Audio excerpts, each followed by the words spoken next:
Salmo número 22, de 1 a 31, diz assim: Deus meu, por que me desamparaste? Por que se acham longe de minha salvação as palavras do meu bramido? Deus meu, clamo de dia e não me respondes, também de noite, porém não tenho sossego. Contudo, tu és santo, entronizado entre os louvores de Israel. Nossos pais confiaram em ti, confiaram e os livraste. A ti clamaram e se livraram. Confiaram em ti e não foram confundidos. Mas eu sou verme e não homem, opróbrio dos homens e desprezado do povo. Todos os que me veem zombam de mim, afrouxam os lábios e meneiam a cabeça. Confiou no Senhor, livre-o ele. Salve-o, pois nele tem prazer. Contudo, tu és quem me fez nascer, e me preservaste, estando eu ainda ao seio de minha mãe. A ti me entreguei desde o meu nascimento, desde o ventre de minha mãe, tu és meu Deus. Não te distancies de mim, porque a tribulação está próxima, e não há quem me acuda. Muitos touros me cercam, fortes touros de Bazã me rodeiam. Contra mim abrem a boca, como o leão que despedaça e ruge. Derramei-me como água, e todos os meus ossos se desconjuntaram. Meu coração fez-se como cera, derreteu-se dentro de mim. Secou-se o meu vigor como um caco de barro, e a língua se me apega ao céu da boca. Assim me deitas no pó da morte. Cães me cercam, uma súcia de malfeitores me rodeia. Traspassaram-me as mãos e os pés. Posso contar todos os meus ossos. Eles me estão olhando e encarando em mim. Repartem entre si as minhas vestes e sobre a minha túnica deitam sortes. Tu, porém, Senhor, não te afastes de mim. Força minha, apressa-te em socorrer-me. Livra minha alma da espada e das presas do cão a minha vida. Salva-me das fauces do leão e dos chifres dos búfalos. Sim, tu me respondes. A meus irmãos declararei o teu nome. Cantar-te-ei louvores no meio da congregação. Vós que temeis o Senhor, louvai-o. Glorificai-o, vós todos, descendência de Jacó. Reverenciai-o, vós todos, posteridade de Israel. Pois não desprezou, nem abominou a dor do aflito, nem ocultou dele o rosto, mas ouviu quando lhe gritou por socorro. De ti vem o meu louvor na grande congregação. Cumprirei os meus votos na presença dos que o temem. Os sofredores hão de comer e fartar-se. Louvarão o Senhor os que o buscam. Viva para sempre o vosso coração. Lembrar-se-ão do Senhor e a ele se converterão os confins da terra. Perante ele se prostrarão todas as famílias das nações, pois do Senhor é o reino, é ele quem governa as nações. Todos os opulentos da terra hão de comer e adorar, e todos os que descem ao pó se prostrarão perante ele, até aquele que não pode preservar a própria vida. A posteridade o servirá. Falar-se-á do Senhor à geração vindoura. Hão de vir anunciar a justiça dele. Ao povo que há de nascer, contarão que foi ele quem o fez. Curve a sua cabeça, feche os seus olhos, vamos falar com Deus. Senhor, obrigado pelo privilégio de estar na tua casa, poder louvar o teu nome, poder elevar a ti nossas orações, poder praticar a comunhão com nossos irmãos, poder ouvir a tua voz. Nós abrimos agora a tua palavra com toda a confiança de que o Senhor vai falar conosco, vai mudar a nossa vida, vai nos dar respostas, vai dizer aquilo que precisamos ouvir. Deus, protege esse lugar de toda interferência contrária à tua palavra. Não permita nenhuma manifestação do inferno aqui. Não permita que nenhum homem também se levante para atrapalhar esse momento, mas que somente a presença do teu Espírito seja sentida e que a tua unção desça sobre nós, afofando a terra seca, para que a semente caia e brote e produza fruto para a glória do teu próprio nome, Senhor. É o que nós te pedimos, em nome de Jesus. Amém Graças a Deus. Podem sentar, queridos. Os salmos anunciam Jesus Cristo. Lucas 24, a partir do verso 44, diz assim: A seguir, Jesus lhes disse: São estas as palavras que eu vos falei, estando ainda convosco. Importava se cumprisse tudo o que de mim está escrito na lei de Moisés, nos profetas e nos salmos. Então lhes abriu o entendimento para compreenderem as Escrituras e lhes disse: Assim está escrito, que o Cristo havia de padecer e ressuscitar dentre os mortos no terceiro dia, em que seu nome se pregasse arrependimento para a remissão de pecados a todas as nações, começando de Jerusalém. Vós sois testemunhas destas coisas. Eis que envio sobre vós a promessa de meu Pai. Permanecei, pois, na cidade, até que do alto sejais revestido de poder. Então os levou para Betânia, e erguendo as mãos os abençoou, e aconteceu que, enquanto os abençoava, ia se retirando deles, sendo elevado para o céu. Então eles, adorando, voltaram para Jerusalém, tomados de grande júbilo, e estavam sempre no templo, louvando a Deus. Jesus é o tema central das Escrituras. Em Gênesis, ele é o descendente da mulher. Em Êxodo, ele é o cordeiro pascal. Em Levítico, é o sacrifício expiatório. Em Números, ele é a rocha ferida. Em Deuteronômio, ele é o grande profeta. Em Josué, ele é o príncipe dos exércitos do Senhor. Em Juízes, ele é o libertador. Em Rute, ele é o parente divino. Em Reis e Crônicas, ele é o rei prometido. Em Esther, ele é a providência divina. Em Jó, ele é o nosso redentor. Em Salmos, ele é o nosso socorro e alegria. Em Provérbios, é a sabedoria de Deus. Em Cantares, é o nosso amado. Em Eclesiastes, é o pregador perfeito. Nos profetas, ele é o Messias prometido. Nos evangelhos, é o Salvador do mundo. Em Atos, é o Cristo ressurgido. Nas epístolas, ele é a cabeça da igreja. E em Apocalipse, ele é o Alfa e o Ômega. Jesus é o tema central das Escrituras. E os salmos especialmente testificam a respeito de Jesus. Cerca de 10% dos salmos são chamados de salmos messiânicos. 16 salmos são classificados dessa forma. Salmo número 2, número 8, número 16, número 22, número 24, número 40, número 41, número 45, número 68, 69, 72, 89, 102, 110 e 118. São os salmos chamados messiânicos, que profetizam a respeito da vida e da obra de Jesus Cristo. E muitos outros salmos, apesar de não serem classificados como messiânicos, também anunciam a vinda do Senhor Jesus Cristo. O livro de Salmos é uma coleção de 150 poemas que são divididos em 5 livros. A metade dos salmos foi escrito por Davi. Os títulos o identificam como autor de 73 salmos. Em Atos 4:25 e em Hebreus 4:7, são atribuídos a ele mais 2 salmos. Salomão escreveu 2 salmos, o 72 e o 127, e Moisés escreveu um salmo, que é o salmo número 90. Os homens que conduziam o louvor em Jerusalém, Asaf, Etã e os descendentes de Coré, escreveram 25 salmos. Os autores de quase 1/3 dos salmos são anônimos. E os salmos foram escritos num período de cerca de 9 séculos.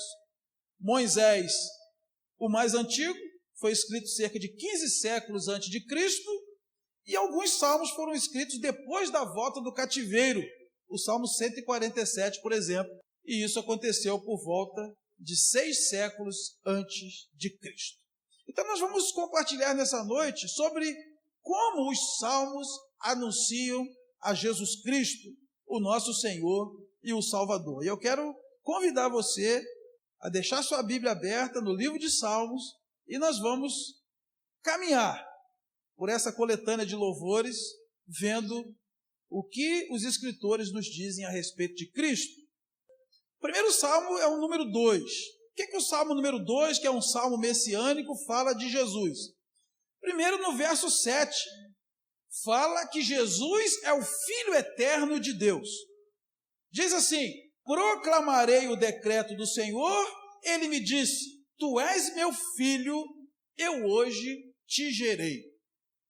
E lá no Novo Testamento isso encontra eco em João, capítulo 1, de 1 a 3, onde está escrito que no princípio era o Verbo, e o Verbo estava com Deus, e o Verbo era Deus. Tudo foi feito por meio dele, e sem ele, nada do que foi feito se fez. E também em João 3,16, que todos conhecemos e podemos falar juntos. Porque Deus amou o mundo de tal maneira que deu seu Filho unigênito para que todo aquele que nele crê não pereça, mas tenha a vida eterna. Então Jesus é o Filho unigênito de Deus. Jesus era 100% homem e 100% Deus. Mas pastor, então dá 200%. Não tente entender a matemática de Deus, porque com Deus 2 e 2 não dá 4. Com Deus 5 pães e 2 peixinhos dá para 5.000 comer e ainda sobra, sem contar mulher e criança. Deus mesmo é uma trindade. O Pai, o Filho e o Espírito Santo, os três são um. Na nossa matemática, 1 mais 1 mais 1 dá 3. Então aqui está falando da natureza divina de Cristo. Deus gerou um Filho dentro da eternidade. Então esse Filho é eterno também. E esse Filho é Deus também. Porque eterno é aquilo que não tem começo e não tem fim. Nós às vezes confundimos o conceito de eternidade com o conceito de imortalidade. Nós somos imortais. Os anjos também são imortais. Quando nós entramos na existência, nós nunca mais saímos.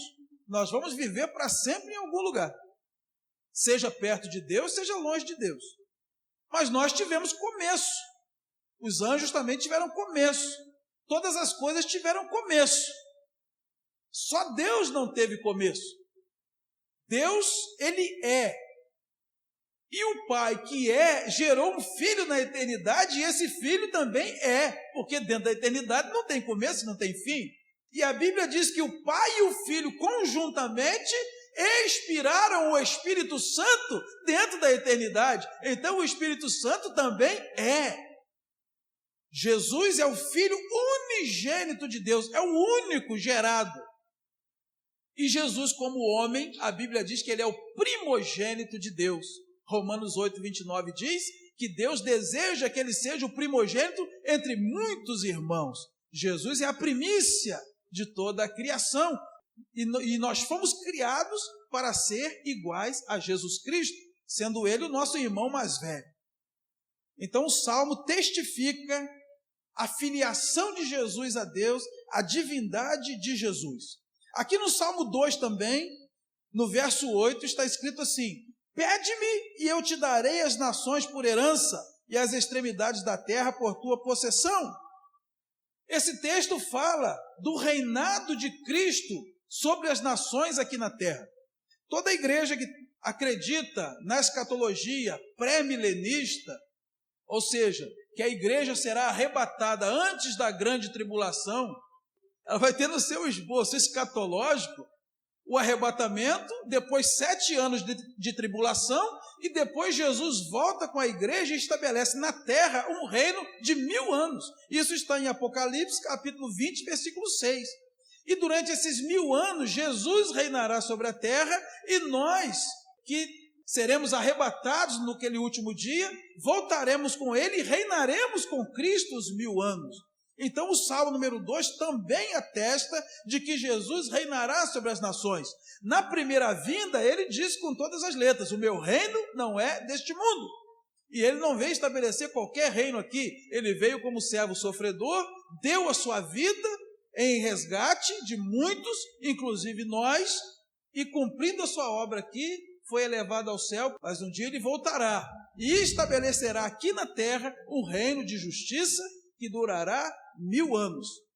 Agora vamos abrir no Salmo número 8, versículos 3 a 5, diz assim: quando contemplo os teus céus, obra dos teus dedos, e a lua e as estrelas que estabelecestes, que é o homem que dele te lembres, e o filho do homem que o visites? Fizeste-o, no entanto, por um pouco menor do que Deus, e de glória e de honra o coroaste. Esse salmo anuncia a encarnação de Cristo. Isso está escrito em Filipenses capítulo 2, versículo de 5 a 7. Tende em vós o mesmo sentimento que houve também em Cristo Jesus, pois ele, sendo Deus, não julgou como usurpação ser igual a Deus. Antes, a si mesmo se esvaziou, assumindo a forma de servo, tornando-se em semelhança de homens e reconhecido em figura humana. Jesus quis se esvaziar da sua forma de Deus e assumir a forma humana, para viver entre pecadores e saber o que é ser um ser humano, de tal sorte que Hebreus capítulo 4, versículo 15 diz para nós que nós temos um sacerdote que sabe se compadecer das nossas fraquezas, porque ele mesmo em tudo foi tentado, mas não pecou.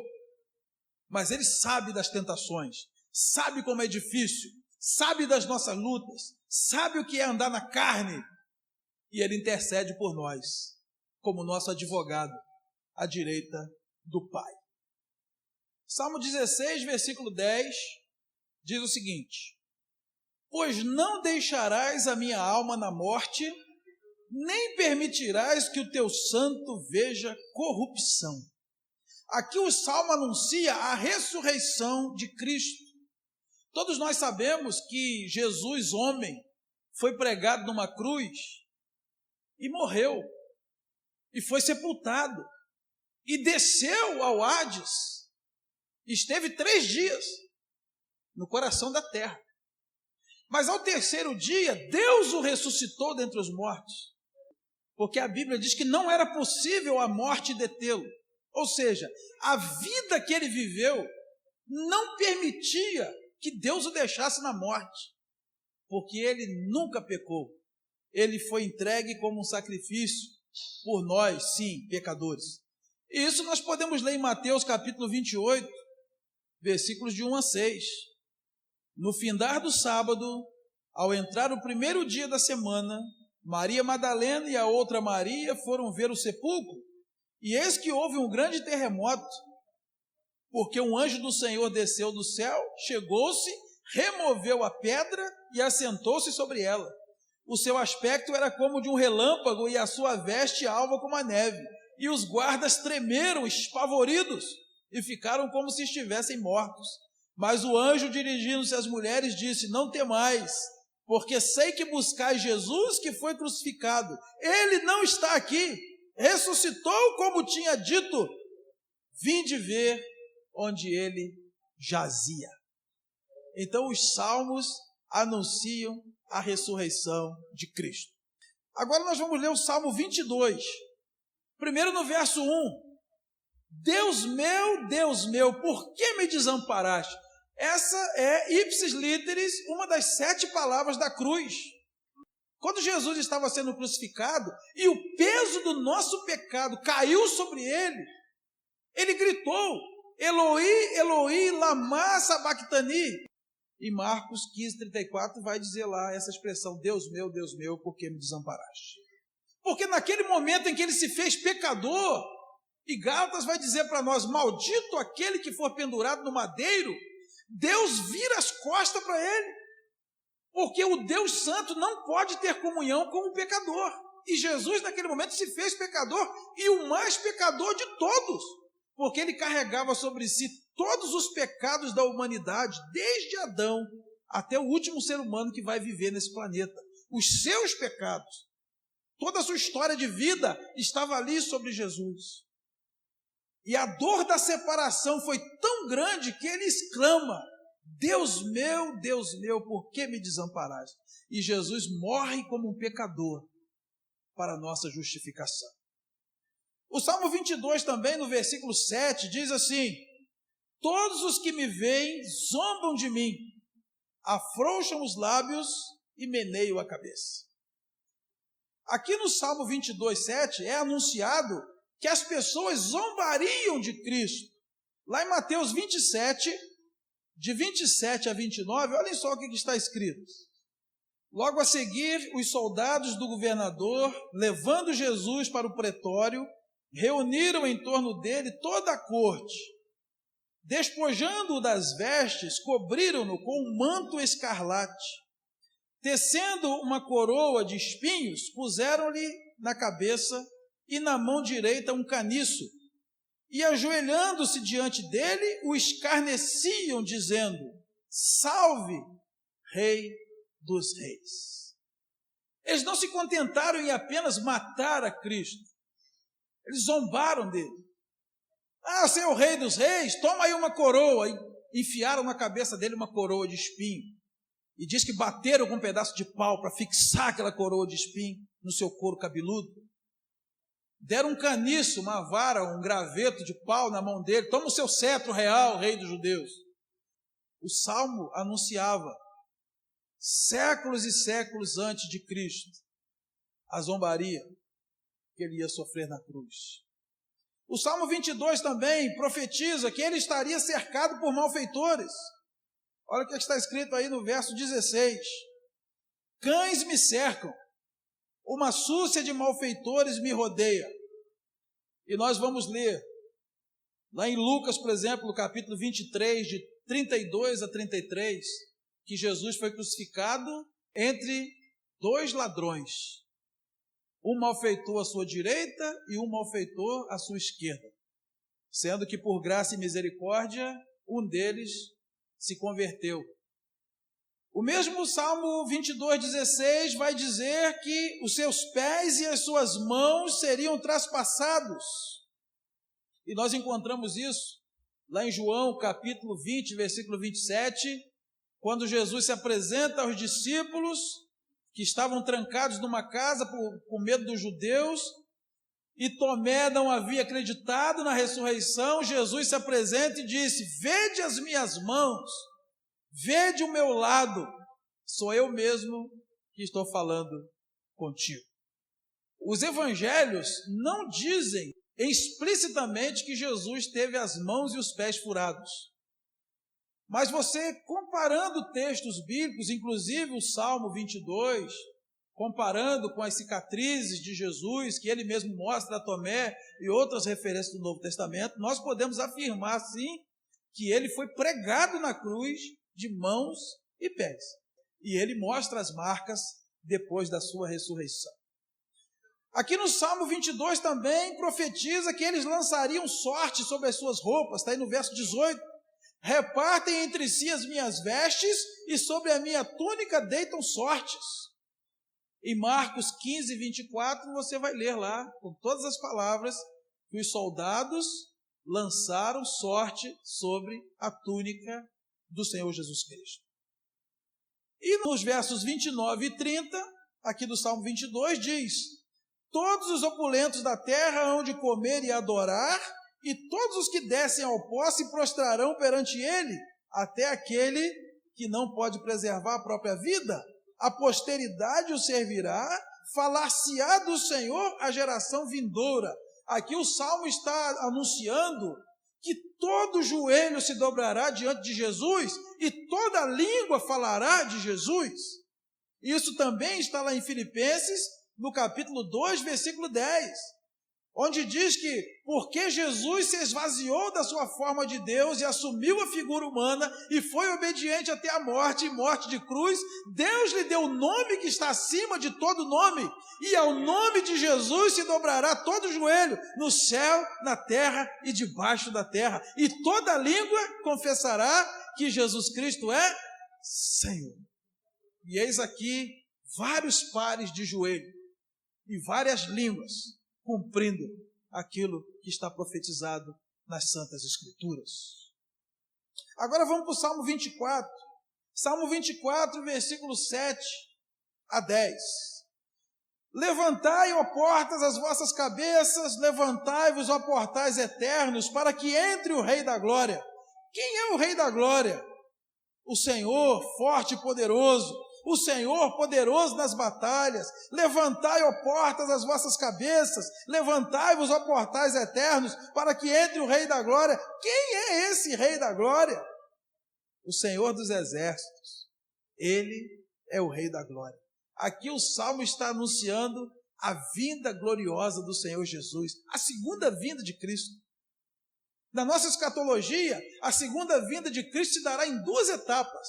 A primeira, antes da grande tribulação, no arrebatamento. Jesus não pisa na terra, ele fica nos ares e atrai a igreja. Está lá em 1 Tessalonicenses 4, a partir do versículo 13. Nós seremos arrebatados para o encontro com o Senhor nos ares. E vida que segue aqui na terra. E uma grande tribulação se levanta. E os crentes curtindo as bodas do Cordeiro no céu. E ao final da grande tribulação, quando o povo de Israel já estiver para ser exterminado pelo governo do anticristo, quando os demônios andarão à solta nesse mundo, porque a igreja subiu, todo justo subiu, as crianças subiram, o Espírito Santo subiu, a Bíblia foi selada, então o que é que tem de bom nesse mundo? E ao final dos 7 anos, Jesus volta com seus anjos e com a sua igreja, põe o pé em cima do Monte das Oliveiras, e ele vai se partir ao meio, e com o sopro da sua boca, ele destrói toda a força do anticristo, e institui na terra o seu reino milenar. Isso está escrito em Mateus 24, versículo 30 e 31. Então aparecerá no céu o sinal do Filho do Homem. Todos os povos da terra se lamentarão e verão o Filho do Homem vindo sobre as nuvens do céu com poder e muita glória. E ele enviará os seus anjos com grande clangor de trombeta, os quais reunirão os seus escolhidos dos 4 ventos, de uma a outra extremidade dos céus. Nesse dia, os portais vão se abrir para que entre o Rei da Glória. Da primeira vez ele veio como servo sofredor. Ele montava um jumentinho, que inclusive era emprestado. Na segunda vinda, ele virá como Rei dos Reis e Senhor dos Senhores. Ele montará um cavalo branco que solta fogo pela venta. E ele virá vencendo e para vencer.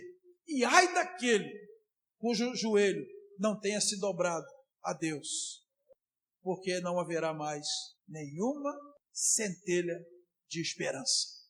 Porque na segunda vez, ele virá para julgar os povos. Salmo número 27, versículo 12. Não me deixes à vontade dos meus adversários, pois contra mim se levantam falsas testemunhas e os que só respiram crueldade. Os salmos anunciam que falsas testemunhas se levantariam contra o Filho de Deus. E nós podemos ler sobre isso em Mateus 26, de 59 a 61. Ora, os principais sacerdotes e todo o sinédrio procuravam algum testemunho falso contra Jesus, a fim de o condenarem à morte. E não acharam, apesar de se ter apresentado muitas testemunhas falsas. Mas afinal compareceram 2, afirmando: este disse, posso destruir o santuário de Deus e reedificá-lo em 3 dias. Eles buscavam falsas testemunhas para depor contra Cristo no julgamento. Mesmo assim foi difícil encontrar, até que finalmente apareceram 2 testemunhas, dando uma interpretação completamente equivocada daquilo que Jesus tinha ensinado, porque na verdade Jesus, quando falou isso, estava falando da sua própria morte, dele construir um outro templo, onde Deus habitaria, não mais o templo feito por mãos humanas, mas uma casa espiritual, que nós sabemos que é o crente, que é a igreja. E eles fizeram um depoimento como se Jesus fosse dinamitar o templo, fazer um ataque terrorista ali. Salmo já dizia que falsas testemunhas o acusariam. Salmo número 34, versículo 20, diz assim: preserva-lhe todos os ossos, nenhum deles sequer será quebrado. Olha o que o Salmo anuncia, mais de 6 séculos antes do nascimento do Senhor Jesus. que nenhum dos seus ossos seria quebrado. João capítulo 19, versículos 31 a 33. Então os judeus, para que no sábado não ficassem os corpos na cruz, visto como era a preparação, pois era grande o dia daquele sábado, rogaram a Pilatos que se lhes quebrassem as pernas e fossem tirados. Os soldados foram e quebraram as pernas ao primeiro e ao outro que com ele tinham sido crucificados. Chegando-se, porém, a Jesus, como vissem que já estava morto, não lhe quebraram as pernas. Mas, pastor, e se quebrasse a perna dele, ia pegar alguma coisa? Ia, porque a Bíblia diz que o cordeiro tinha que ser perfeito. O sacrifício apresentado a Deus tinha que ser perfeito. O cordeiro não podia ter nenhum defeito físico, nenhuma mancha, nenhum osso quebrado.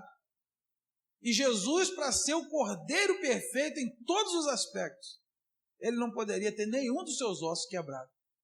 Salmo número 41, versículo 9. Até o meu amigo íntimo, em quem eu confiava, que comia do meu pão, levantou contra mim o calcanhar. Aqui o Salmo profetiza que Jesus seria traído por um de seus amigos. E olha o que está escrito em Mateus 26, 48 a 50. Ora, o traidor lhes tinha dado este sinal: aquele a quem eu beijar é esse, prendei-o. E logo aproximando-se de Jesus, lhe disse: salve, mestre, e o beijou. Jesus, porém, lhe disse: amigo, para que vieste? Nisto, aproximando-se eles, deitaram as mãos em Jesus e o prenderam. No relato de Lucas, no capítulo 22, ali Jesus ministra a última ceia, e Judas ceiou. Engraçado como Jesus ele ensinou para nós, né? Examine-se, pois, o homem a si mesmo, e assim coma do pão e beba do cálice. Nem Jesus impediu o traidor de cear. Nós não devemos tolir ninguém de participar da ceia, porque a ceia é uma questão entre você e Deus, entre a pessoa e Deus. Jesus sabia que Judas era o traidor. Ele até disse depois: ó, o que você tem a fazer, faz logo. No entanto, ele ministrou a ceia e ali diz que todos cearam. Então, quando o Salmo diz: aquele meu amigo íntimo que colocava a mão comigo no prato, ceava comigo, levantou contra mim o calcanhar. Os salmos profetizavam que Jesus seria traído por um amigo. Salmo 45, de 13 a 15, diz assim: toda formosura é a filha do rei no interior do palácio. A sua vestidura é recamada de ouro.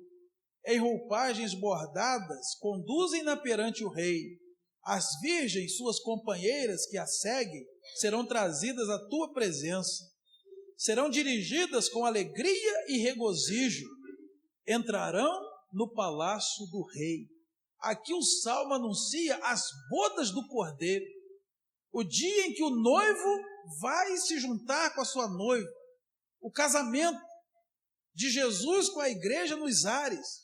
E Apocalipse capítulo 19, versículos de 7 a 9, descreve para nós isso. Alegremo-nos, exultemos e demos-lhe a glória, porque são chegadas as bodas do Cordeiro, cuja esposa a si mesma já se ataviou. Pois foi-lhe dado vestir-se de linho finíssimo, resplandecente e puro, porque o linho finíssimo são os atos de justiça dos santos. Então me falou o anjo: escreve, bem-aventurados aqueles que são chamados à ceia das bodas do Cordeiro. E acrescentou: são estas as verdadeiras palavras de Deus. Enquanto uma grande tribulação estiver acontecendo aqui na terra, após o arrebatamento da igreja, o noivo que se casará com a noiva no dia do arrebatamento dará uma grande festa, que vai durar 7 anos. E todos aqueles que forem arrebatados estarão em delícias na presença de Deus. as bodas do Cordeiro, a lua de mel de Cristo com a igreja, onde todos aqueles que foram perseguidos, maltratados e humilhados na terra vão poder agora receber o galardão pela sua fidelidade. Eu quero estar lá. Feliz é aquele que participar das bodas do Cordeiro, porque a outra opção é uma grande tribulação aqui nessa terra, e a Bíblia não dá qualquer garantia que vai ter uma segunda chance. Bem-aventurado e santo é aquele que vai na primeira ressurreição. Sobre esses a morte não tem autoridade. Não queira ficar para a segunda chamada. Esteja pronto. Num momento, num abrir e fechar de olhos, a trombeta pode tocar. E os mortos em Cristo ressuscitarão primeiros. E os crentes vivos serão transformados. E isso pode acontecer agora. Pode acontecer hoje à noite. Pode acontecer amanhã. Não brinque com isso. Porque não há base bíblica alguma que te dê garantia de que se você ficar, você vai ter uma segunda chance. Você vai trocar as bodas do Cordeiro por uma grande tribulação. Você vai trocar uma vida eterna ao lado de Deus por um inferno de fogo longe dele para todo sempre. A Bíblia diz que quem faz isso é louco. Lá no Evangelho de Lucas, capítulo 12, louco é aquele que entesoura para si nesse mundo e não é rico para com Deus. Porque de que adianta o homem ganhar o mundo inteiro e perder a sua alma? Salmo 68, verso 18, diz assim: subiste às alturas, levaste cativo o cativeiro, recebestes homens por dádivas, até mesmo rebeldes, para que o Senhor Deus habite no meio deles. Este salmo anuncia que subiria ao céu. Lá em Lucas 24, 51, é narrado o cumprimento desta profecia. Aconteceu que enquanto os abençoava, ia se retirando deles, sendo elevado para o céu. E lá em Efésios também, capítulo 4, versículos 7 e 8, diz que quando Jesus subiu às alturas, levou cativo o cativeiro e concedeu dons aos homens. Hoje, quando nós morremos, nós vamos diretamente para os braços de Jesus. Lá em Lucas 19, quando aquele mendigo crente morreu, ele foi levado pelos anjos para o seio de Abraão. E ali, gente, não tem nada a ver o cara ser pobre e ser rico, tá? Tem pobre salvo e pobre perdido, tem rico salvo e rico perdido. Quando o crente morreu, ele foi levado pelos anjos para o seio de Abraão. Paulo disse lá em Filipenses capítulo 1, olha, eu estou constrangido porque de um lado eu quero partir e estar com Cristo, mas de outro eu quero ficar, que eu também gosto de vocês. É partir e estar com Cristo. Apocalipse diz que as almas dos mártires estão lá clamando diante de Deus. Até quando, Senhor? Não julgarás o nosso sangue na terra? Estão lá louvando a Deus. E à medida que a gente for morrendo, a gente vai se juntando a eles para louvar a Deus também. Os salmos profetizam isso séculos e séculos antes de acontecer. Salmo 69, versículo 21. Por alimento me deram fel, e na minha sede me deram a beber vinagre. O salmo anuncia que no momento do seu maior martírio, quando Jesus diz uma das 7 palavras da cruz, tenho sede, o que deram a ele foi vinagre e fel. Algumas traduções, mirra. Lá em João 19, 29, é um dos lugares onde está escrito isso. Alguns intérpretes dizem que o vinagre, o fel, era um tipo de analgésico e que Jesus se recusou a beber porque ele não queria de forma alguma amenizar o seu sofrimento. E eu, quando era criança, eu ouvia a história de Jesus, eu ficava com muita pena de Jesus. Como hoje em dia alguns ignorantes assistem aquele filme de Jesus e ficam morrendo de pena de Jesus. Irmão, Jesus falou assim, a minha vida ninguém tira de mim. Eu voluntariamente a dou. Quando Pedro tirou a espada da bainha para defender Jesus, o que ele falou? Pedro, se eu quisesse, eu oraria ao Pai agora, ele mandaria mais de 12 legiões de anjos. Sabe o que é isso? Faz as contas aí. Uma legião tinha 6.000 soldados. 72.000 anjos chegariam ali naquela hora. Então Jesus recusou qualquer coisa que prolongasse a sua vida, que aliviasse as suas dores. Ele veio com essa missão de viver uma vida santa e morrer na cruz por nós, para a nossa justificação. Por isso que não há nenhum outro nome dado entre os homens pelo qual importa que sejamos salvos. É por isso que a Bíblia diz, não há salvação em nenhum outro. É por isso que a Bíblia diz, é um só mediador entre Deus e os homens. Porque se tivesse outro jeito, Deus faria. Porque Jesus era o Filho amado de Deus. O fato de Jesus ter sido sacrificado é Deus dizendo para nós, olha gente, não tem outro jeito, é só Jesus mesmo. Então nós não podemos de jeito nenhum negligenciar essa tão grande salvação que Deus preparou para nós. Salmo 109, versículo 4. Em paga do meu amor me hostilizam, eu, porém, oro. Olha que coisa linda. Lá em Lucas 23, 34, quando Jesus estava sendo martirizado de uma forma cruel, ele diz, Pai, perdoa, porque eles não sabem o que fazem. Quantas vezes nós passamos por isso, né? Em troca do nosso amor, as pessoas nos hostilizam. Às vezes nós enfrentamos isso dentro de casa. O que eu devo fazer? Pagar o mal com o mal? Não. Eu, porém, oro. Estevão aprendeu. Pai, não lhes imputes esse pecado. Pai, perdoa, eles não sabem o que fazem. Os salmos anunciam, séculos antes, que Jesus faria isso. Salmo 110, versículo 1. Disse o Senhor ao meu Senhor, assenta-te à minha direita, até que eu ponha os teus inimigos debaixo dos teus pés.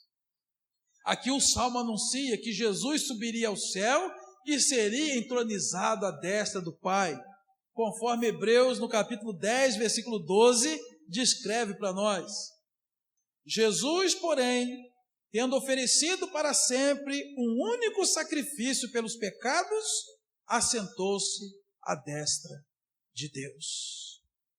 Os salmos anunciavam que Jesus seria glorificado à destra do Pai. E finalmente, no Salmo 118, versículo 25 e 26. Ó, salva-nos, Senhor, nós te pedimos. Ó, Senhor, concede-nos prosperidade. Bendito o que vem em nome do Senhor. A vós outros da casa do Senhor, nós vos abençoamos. Aqui os salmos anunciam a entrada triunfal de Jesus em Jerusalém, que é narrada em Mateus capítulo 21, versículo 9. E as multidões, tanto as que o precediam como as que o seguiam, clamavam, Hosana ao filho de Davi, bendito o que vem em nome do Senhor. O que significa Hosana? Hosana significa salva-nos, Senhor. Se você tivesse lido o Evangelho junto com o Salmo, saberia. Irmãos, nós fizemos esse sobrevoo sobre o livro de Salmo. Eu quero que você saia daqui nessa noite com a certeza plena de que Jesus de Nazaré, Ele é o Cristo, o Filho de Deus. De que Jesus de Nazaré, Ele é o nosso Senhor e o nosso Salvador. Os judeus não acreditam que Jesus é o Messias, eles ainda estão esperando o outro. Muitas pessoas não acreditam que Jesus é o Messias, o ungido, o Salvador.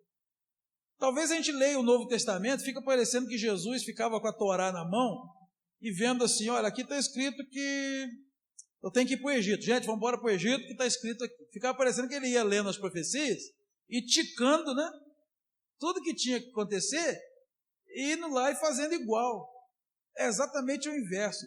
Deus, na sua presciência, séculos e séculos antes do nascimento de Jesus, profetizou em detalhes a vida do nosso Salvador.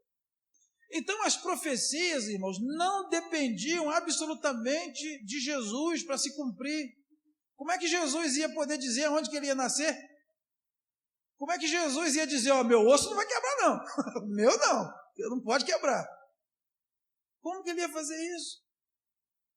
Deus profetizou e Deus cumpriu a sua promessa na plenitude dos tempos.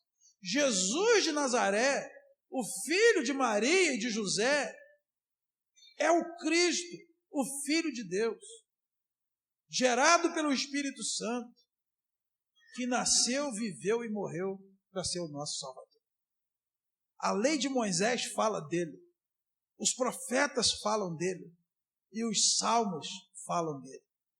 E eu quero que você saia daqui acreditando cada vez mais no Senhor Jesus, glorificando cada vez mais o Senhor Jesus, obedecendo cada vez mais o Senhor Jesus. Manda a sua glória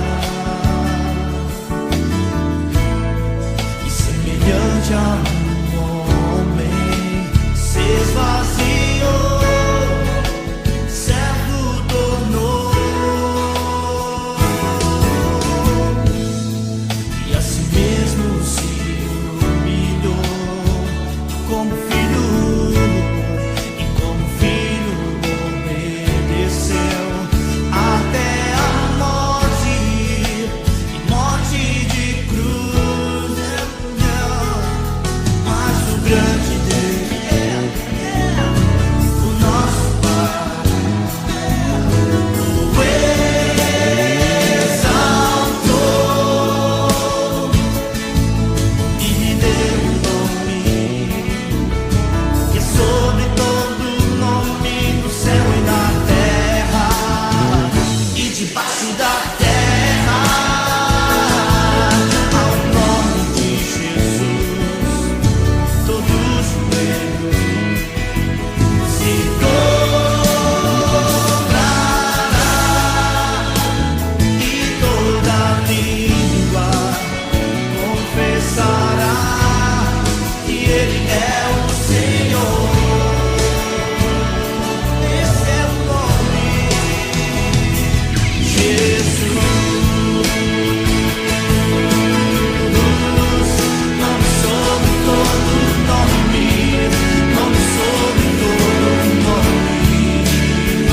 Jesus,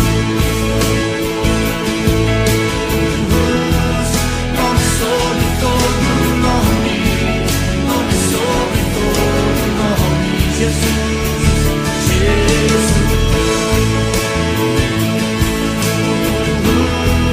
Nome sobre todo nome, nome sobre todo nome. Jesus,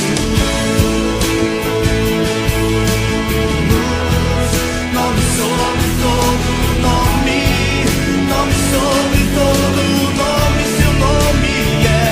Seu nome é maravilhoso, conselheiro, Deus forte, Pai da eternidade, príncipe de barões. Seu nome é maravilhoso, conselheiro, Deus forte, Pai da eternidade, príncipe da paz. Seu nome é maravilhoso.